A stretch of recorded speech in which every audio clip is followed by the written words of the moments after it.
welcome back to Anime on the Sea to Sky, episode 23. I don't know, I was kind of just laying about trying to get this episode, not necessarily script, but everything lined up, going together, and then I had a little bit of a surprise at my door, considering that last week I ended up going through one of the catalogs of one of my local diners, and they said they were going to be having a poutine night, in the week after, which in this case would be this week. And so I called in, I ordered that in for a specific night for dinner, and completely forgot about it, considering that I was just settling down and picking out articles and going through, and just after having finished a cup of coffee and then getting a glass of water to go and prepare, just so I could at least get something of a form of readiness to get this episode underway on the recording, I hear a doorbell, and they go through, and they drop off a nice brown bag, where inside the contents are this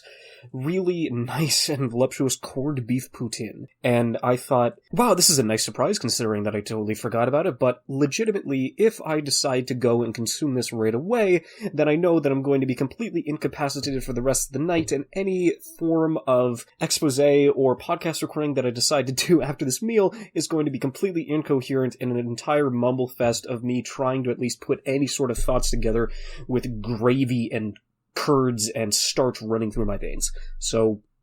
thankfully, I was able to have cooler heads prevail, take a couple of bites, and then immediately stick it in the fridge, and even though I know even though I know that it's going to be soggy once I go back to it either late in the night, or if I decide to take it through for a meal tomorrow, it's not going to be the same as what I thought. But I don't know, that's just kind of the random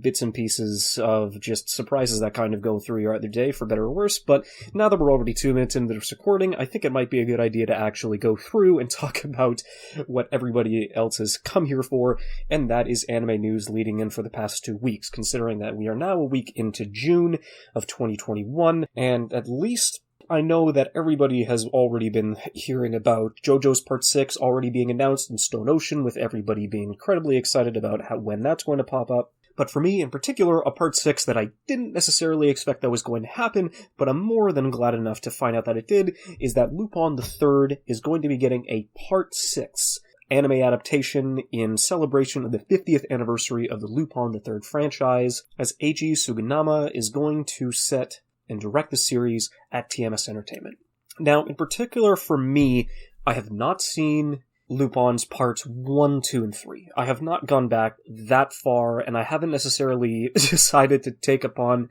the ridiculous endeavor of hundreds upon hundreds of different Lupin animations and episodes, even though I know a handful of them had some form of touch and cuts done by Hayao Miyazaki himself. I still can't really put it upon myself to go through and delve that deeply into what the franchise is as a whole. So at this point, the only Lupin the Third pieces of the franchise that I have watched are the 2 OVAs, which would be Goemon's Blood Spray and Mugen's Bullet something. I would actually have to get back to you on that, but essentially like those 2 OVAs that are focused entirely on Mugen and Jigen, as well as the television series The Woman Called Fujiko Mine, which I recently finished only a couple of weeks ago, and it's not necessarily one of the better options that went through, especially considering that it was 13 episodes long, in comparison to just being a movie, but I would say it still has its place, and Sei Yamamoto did an excellent job in terms of the style and the direction of that series. It's not kind of much of a prequel, but just kind of a handful of stories that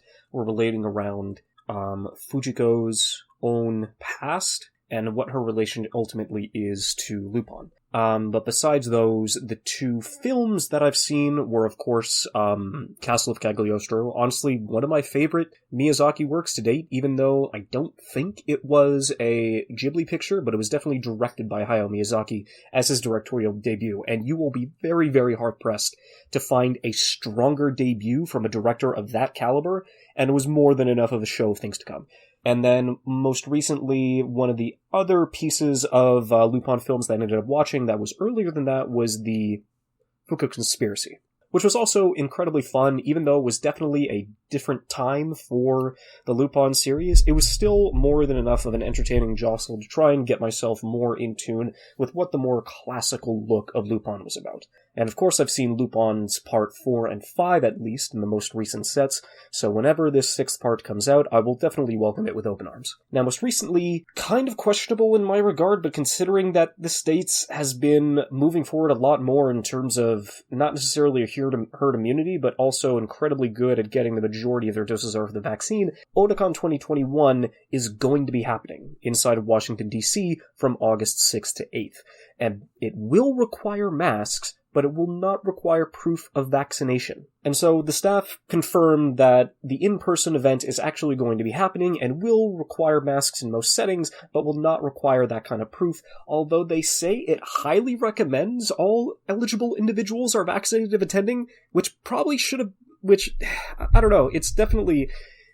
a much better thing where it's like, oh yeah, no, it is a much better idea to actually have this vaccine, but we're not going to check.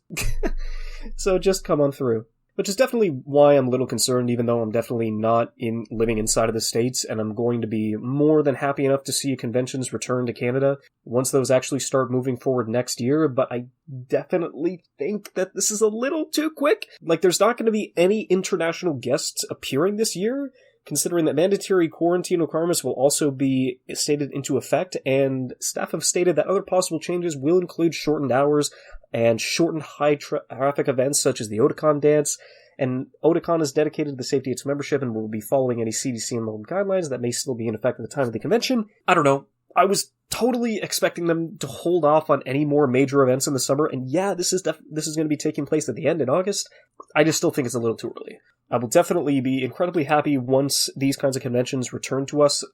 I am more than happy, though, waiting until 2022 for any more of those events to kind of take place. So, I don't know, we're just going to have to grit our teeth and just kind of see what happens in the aftermath of this kind of event. And so I guess I was really curious, but also a little intrigued to see, like, what kind of influence Chinese streaming has on anime production schedules, considering that there are a handful of productions that have been taking place over the past couple of years that are going into China as well, but whenever those are being taken in and licensed and produced by that kind of a streaming service, all of them must have all of their episodes completed within 3 months in advance for a content check, which is definitely insidious in nature by terms, but it's just really awkward, especially when you're trying to go through, because it doesn't give anybody extra time. Maybe if it's done much further in advance, they'll actually be able to go through and reorganize these kinds of scheduling issues, but the fact that they would have the vast majority, if not all, of those entire episodes done before the 3-month gap sounds normal in practice, but definitely not as natural whenever it's the Chinese influence, like, regulating the majority of the productions that they go through. And so, by his words for the director Shinjiki Takamatsu, anime these days have a long production period, and it's difficult to anticipate when it peaks. It used to be busiest during the broadcast, and nowadays there are more cases where all episodes have to be delivered at once. And the main reason for this is because they have to go through content check in China. It's necessary for this check to take place 3 months before the broadcast. In cases where it's difficult to be profitable domestically, it's essential to sell it overseas. And I can definitely agree with that, considering the international market and how that's grown over the past couple of years, especially with how anime blew up in the 2010s in terms of popularity and worldwide access. It's still kind of a little off whenever it comes from this kind of source. If we at the studio are told deliver all the episodes 3 months before the broadcast, then we have no choice but to make it according to that deadline. We don't have the authority to decide or how to do business with it, which is definitely understandable, but also really concerning, especially with how tight the majority of anime production schedules are. And just for that kind of reason in of itself, it's giving them less and less time in order to try and go and get these out and try and make it a successful, or at least put the numbers in the black. So, in the end, for me, it's not much of the fact that they're pushing the deadlines and the completion of the dates of the episodes forward. It's just the fact that they all have to be content checked underneath all of these specific and rudimentary guidelines that are, whether it's through political or religious or sexual sort of content. It's really concerning that if the majority of these productions are going to have to go through and take the same content check over the future, considering how much influence is with the Chinese government, especially nowadays, that's really going to be concerning if they're going to have that much power in terms of the productions that they're going to be leading through, that they can dictate what to remove before the episode even airs on their services. And that's kind of scary to me. But I guess in terms of looking at the industry's sales afterwards, their report suggests in the AJA that 6.5% fewer television anime were produced in 2020, which definitely makes sense, even though anime films have definitely been able to thrive, especially through the fact of, the entirety of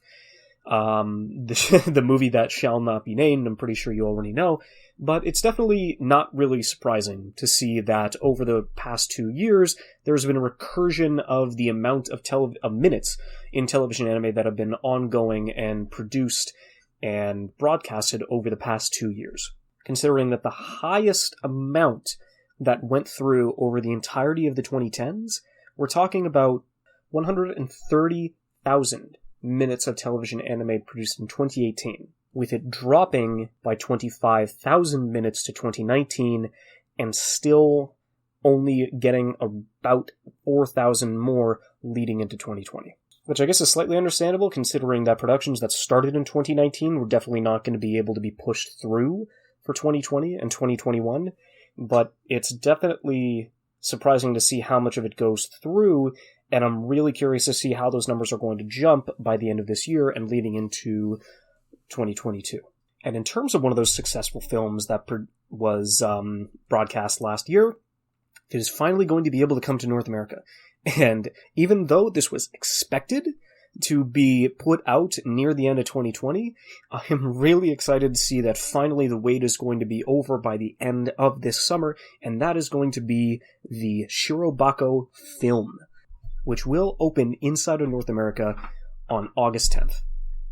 It is definitely one of those original productions that really is able to not only showcase how much is possible inside the anime medium, but also give a little bit of an insight, especially along the production pipeline, as to how the majority gets made and how the majority of these negative connotations go throughout the industry. Although the majority of what I can say is that I enjoy almost all of the characters and what they're able to bring to the table, and considering that now, after over a year of potential waiting, this will finally be able to come over to North America, in Canada specifically.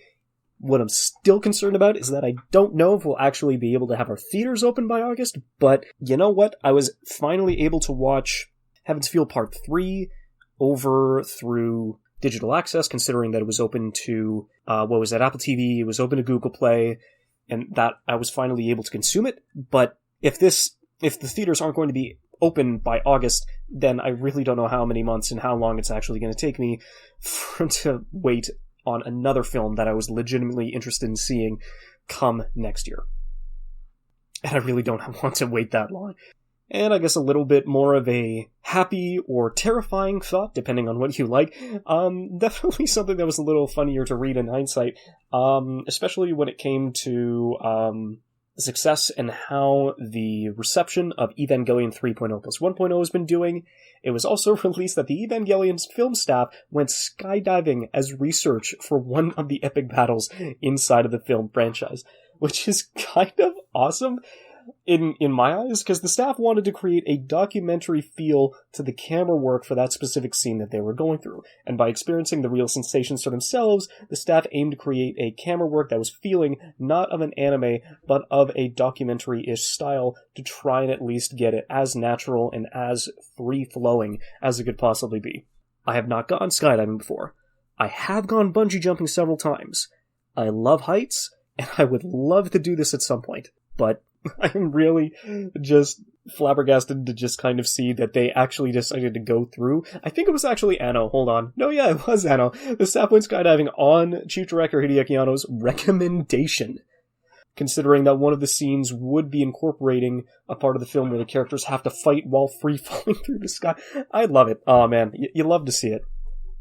At some point in time, I will take that upon myself to actually go through and experience it, but the fact that they were able to go through that as kind of like a work exception would honestly be something that I would love to do, if not for just a job, or for something in my free time. So considering that I recently finished one of these series over the course of the weekend, what I've been going through the majority of this, I mean, at least for the anime spring season, is that I've completed the majority of the stuff that I wanted to get through on my backlog. And as of late, there were a handful of series that recently came out on Netflix that I was finally able to give a shot and finally able to cross it off my list and complete them, which, thankfully enough, all of these guys came out within the same month, one of which came out on my birthday, thank you Castlevania, but that is essentially what I'm going to be talking through. But I'm also going to be bringing up a heads up that I will be spoiling almost the entirety of these 3 series that I was finally able to go through and consume and catch up on over these past few weeks. So, Yasuke, Love, Death, and Robots, Seasons 1 and 2, as well as Castlevania's 4th and final season. All of which were varying in terms of bits and quality, but to be fair, I think we'll just kind of go through ascending, just to kind of go through which is unfortunately not the best way I'd like to start out in terms of describing Yasuke. I don't know, I didn't really expect much. At the very least, I was hoping for like a really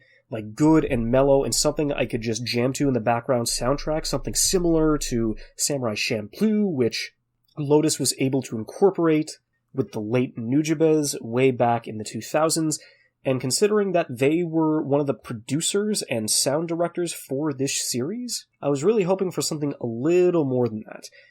I just can't really give it too much credit in almost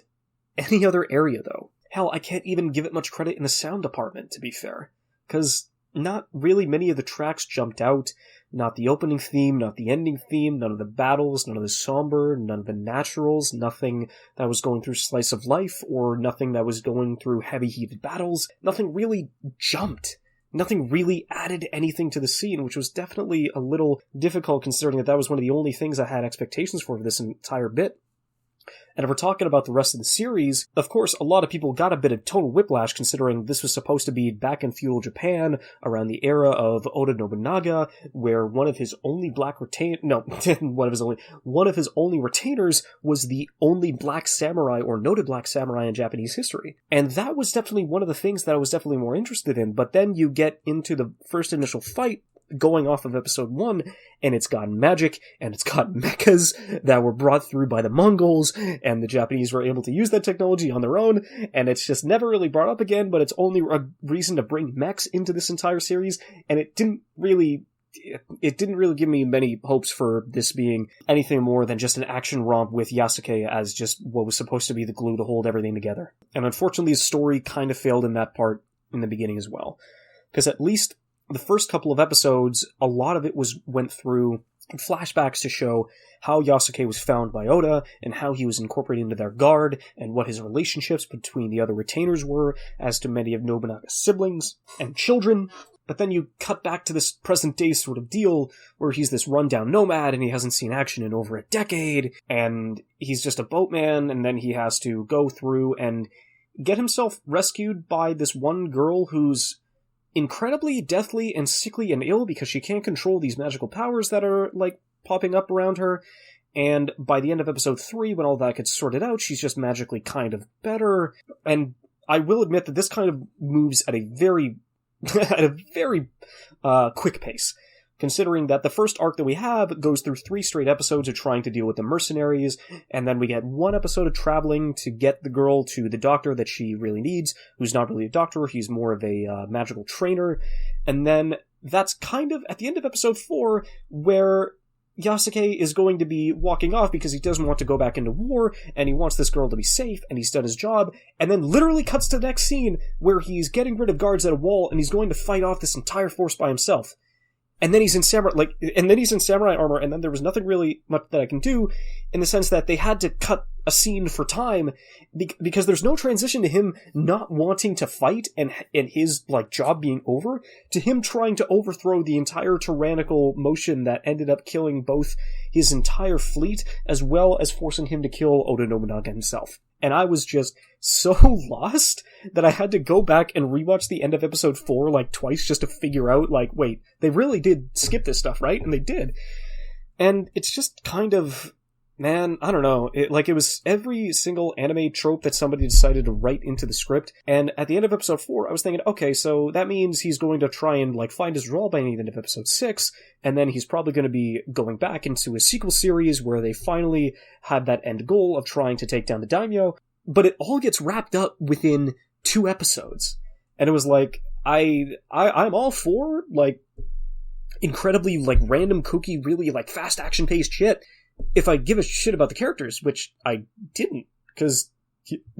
all of Yasuke's interesting parts were in his past, and how a man of that stature was able to go into Oda Nobunaga's forces at all, despite the huge and intense backlash from his own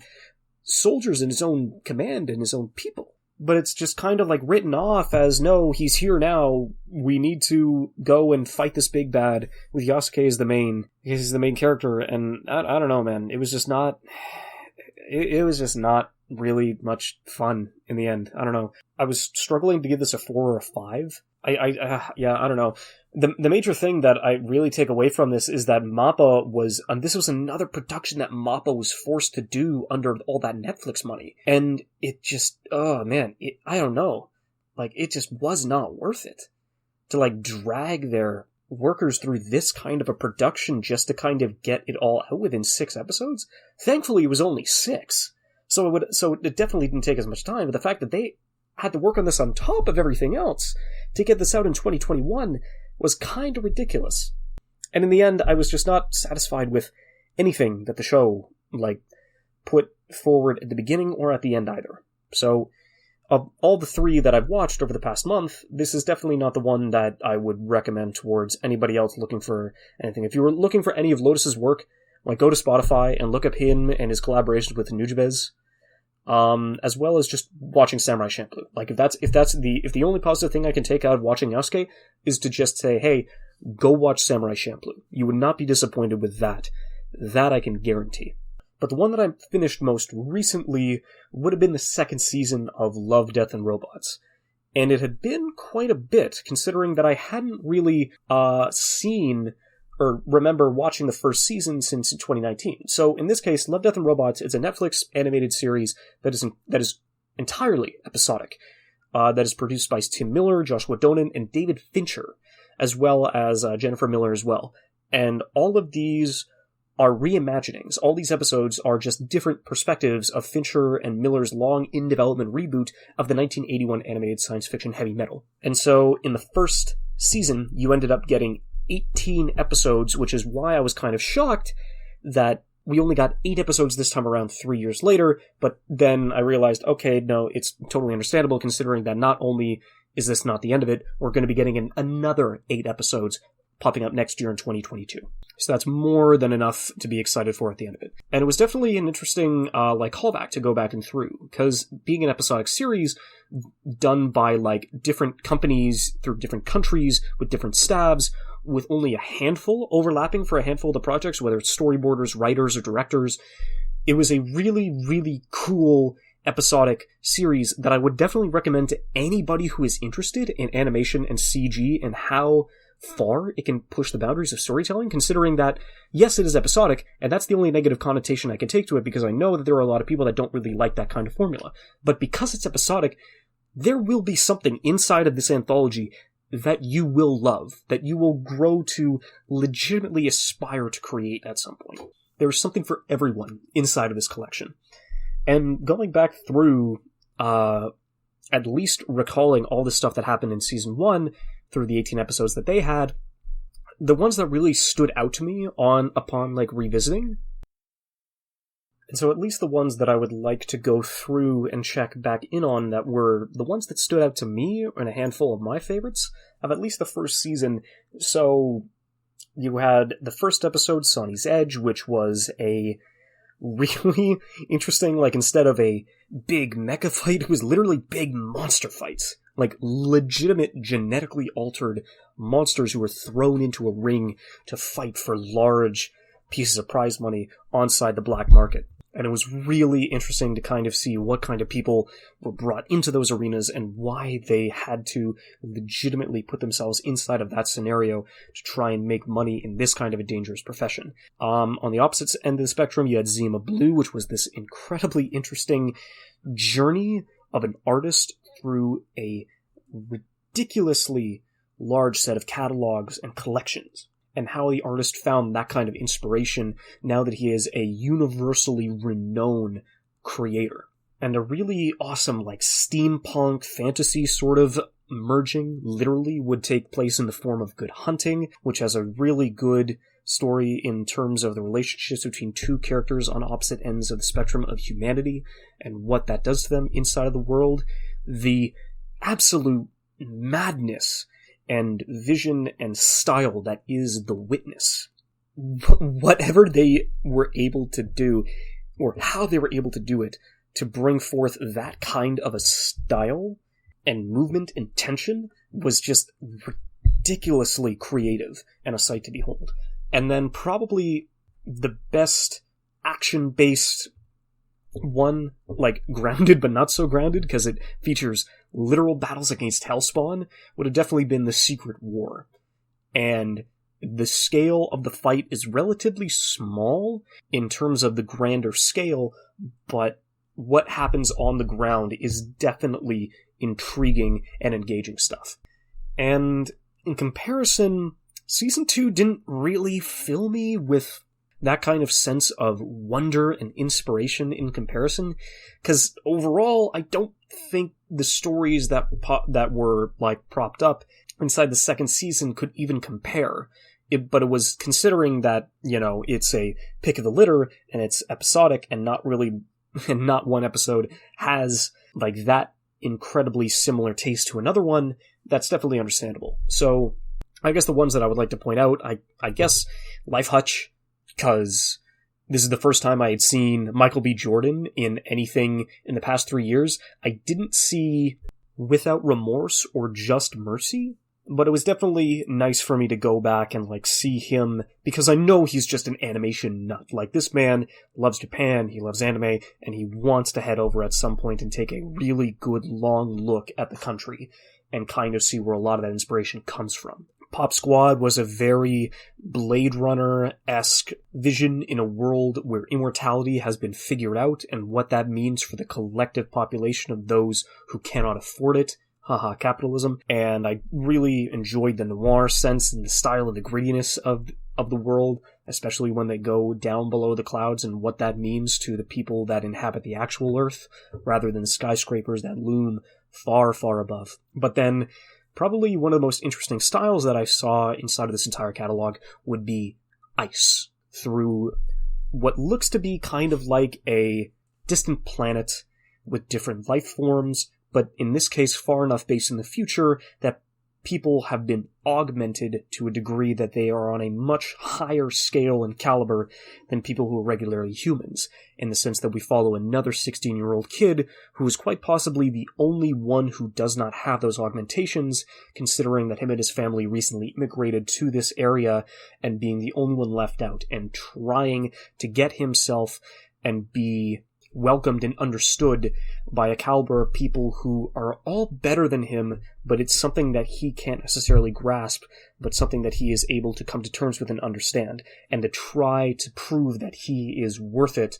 and to be put in the same ring as the rest of these people on this far-off, ice-cradled, desolate planet. And so the show that definitely gave me the best feels and the best overall experience compared to the rest of it and compared to the rest of the seasons that it even had would have been Castlevania's fourth and final season. Now, this isn't going to be the final season of Castlevania as a franchise. They've definitely come to light saying that this is not going to be the final season that we produce, it's just going to be the final season with these core characters, with Cypher, with Hector, and with Alucard. And as a conclusion, a lot of people thought that it was roped and wrapped up way too nicely. I enjoyed the fuck out of this ending, because it was definitely a happy ending that was more than enough earned by most characters, because you see these you see a lot of these happy endings just come out of thin air, where the characters are given a MacGuffin, or a Deus Ex Machina, or something that kind of goes through and invalidates all the hard work and strife that they were able to go through in the entirety of their story, and Hector is given this MacGuffin,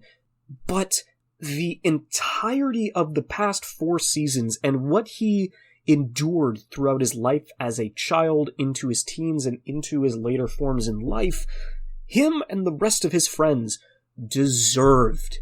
the ending that they were given. And even though I was rolling my eyes at some of the parts, bringing back the relationships between these 3 characters, which we didn't get enough of in this final season, and especially not in the 3rd season in particular, but just seeing the fact that they were all able to come together at the end of this series, like, just put a really big dumb smile on my face, and, like, there was no other way that they could have ended it that way. There was especially one ending that they were pointing towards, and something that would have definitely been able to be like, okay, yeah, no, I totally understand, and I really do kind of feel like that is kind of the final outing that would be sorted for this character, but just seeing them all get off and live and finally find happiness and a sense of positivity for the future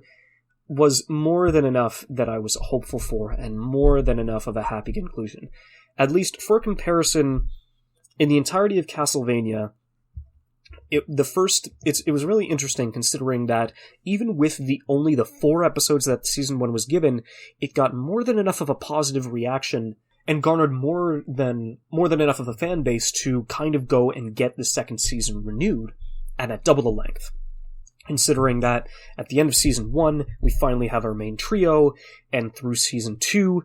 the major fight against the antagonist that was this series, which was Dracula, and what that conclusion leads to, I was kind of surprised that at the end of that, we ended up getting a 3rd season, because we kind of had more than enough of, like, the ending of the relationships that we thought, and how they were kind of going to move forward, in that Alucard was going to be the one safeguarding this plethora of knowledge and technology that was left at the behest, and that now that Dracula is gone. But then understanding that, yeah, no, Hector and Cypher, they're both seasoned warriors, and they both have more than enough, of a good relationship with each other, and more than enough trust to go through and continue adventuring with each other. It's just that I wish that they had some more time to banter off, because they leave at the end of season 2, and they're not reunited until more than halfway into season 4. So there was just so much time that they were on their own and having to, like, deal and learn with new characters and new hardships. I was like, man, I missed this. Like, season 2 is really good, and kind of seeing, like, how the characters evolve and getting new weapons and new techniques and new pieces of weaponry and spells and everything else. It was really cool to see that kind of, those kinds of battles go through and take place. And more than enough. The fights inside of this series are ridiculously well choreographed and ridiculously well animated, to the degree that it's just such a well-polished and well-put-together production in terms of storytelling and character-driven narratives, as well as the action that goes through and molds everything in between. And I'm trying to think, like, season 3, episode 9? No. Yeah, it was 9. The amount of stuff that happens concurrently for nearly half an hour, there was not a single moment of downtime once the fights and once the major conflicts start going into motion, that it was just an insane amount of content and an insane amount of just ridiculous and chaotic events, all flashing back and forth between another, considering that you had, like passionate sex into ridiculous mob fights, into more sex, into demon fights. Like, it is just a brutal and erotic episode that all culminates into just climax on both sides, haha, but which ends in an unsatisfying manner, not because it was subpar in any of its departments, but just how nihilistic and just draining all these events were, to ultimately end up worse than where they started. And so not only do we have our characters not really engage with each other until like near the end of the final season, but how everything is pointing to them ending up where, like, worse than off than where they were, and failing in most cases. And succeeding in part of their cases, but still ending up failing nonetheless. And just the fights and the conclusions to the majority of the characters, almost all of the characters. Like maybe Lenore was a little bit anticlimactic, but it was just I would say the fights inside of season 4 were the highlight, and the absolute bombastic conclusions that the majority of these characters come to the end, and how not only it escalates through towards the final 2 episodes, but even improves and goes beyond what the series was capable of way back to when it was initially went through in 2017. I just loved this series. For me, I didn't jump into it until the second season was announced. I recognized that the first one was out, but realizing that it was only 4 episodes long, it didn't really grab my attention in comparison to the rest of the stuff that I had on my backlog. But when everybody was going through and reveling in how ridiculous and bombastic the second season was, I had no choice but to cave in and watch all of it. And it was more than enough of a worthwhile introduction to the Castlevania series. But then what Powerhouse Animation was able to produce on this stuff, with definitely some help from Mua Films and Tiger Animation, respectively. But this kind of story and production,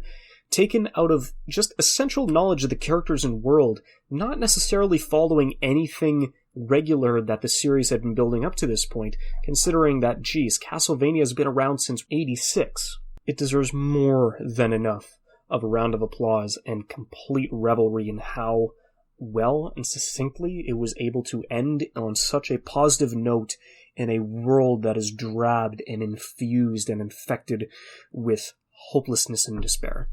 And the fact that even at the end of all that, you can still feel hope, that there is still a chance for a better future for these characters. It did its job, it did it in spades, and it is a grandeur of a series that I would recommend to anybody in the future. So I'm thankful for all of you stopping by. The Music in May thing kind of just pushed a handful of topics that I've been thinking about talking about until a backlog for future episodes, which is definitely nice because now I don't necessarily have to go searching for new ideas. I just don't want them to get too stale being just settled around after I found and decided to pull just a random month of topics out of thin air. But at least I know that there is a majority of stuff that I have to look forward to, especially when I'm going to be going through and finding different ways to incorporate these into the episodes. Maybe one of it's going to be about Fate. Maybe one of them is going to be about what we're going to be looking for in the next couple of seasons. Thankfully, I've got more than enough to pick from, and more than enough of a handful of projects that I'm also going to be helping go through and push forward along the way. So, thanks for stopping by, and cheers.